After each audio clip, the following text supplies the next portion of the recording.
नमस्ते राम राम। एक साधु जी जंगल में बिल्कुल सुनी जगह पर कुटिया बनाकर रहते थे। उनके साथ उनके शिष्य भी रहते थे। बहुत सारे शिष्य थे।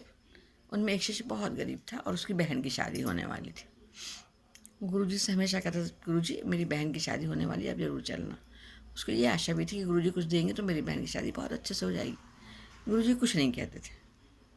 जब आखिरी समय जाने का आया, उस बच्चे का शादी में जाना ही है, तो उसने गुरुजी के पैर पड़े, बोले मैं जा रहा हूँ।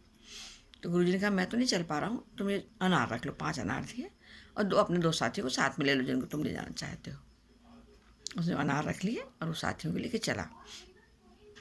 रास्ते में उसने कहा भी, अरे गुरुजी ने अनार दे दी, कुछ दे देते तो मेरी बहन की शादी अच्छे से हो जाती।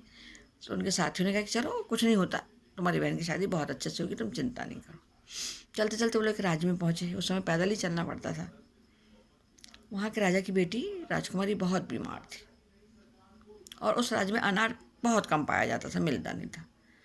और वैद्य ने कहा था कि यदि अनार में डालकर ये दवाई दी जाएगी, जड़ी बूटी दी जाएगी, तो बिटिया जल्दी स्वस्थ हो जाएगी। तो राजा ने पूरे राज्य में ढिंडोरा पिटवा दिया था, मुनादी करवा दी कि किसी के पास अनार हो तो दे दे, मेहरबानी करके मुझे दवाई के लिए चाहिए।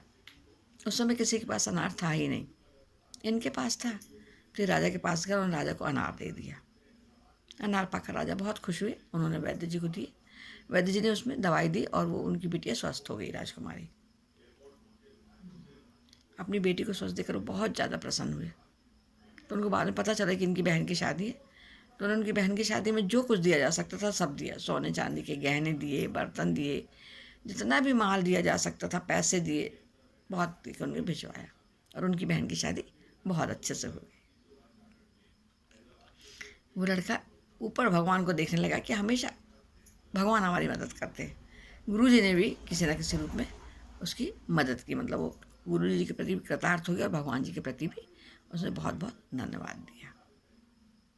नमस्ते राम राम।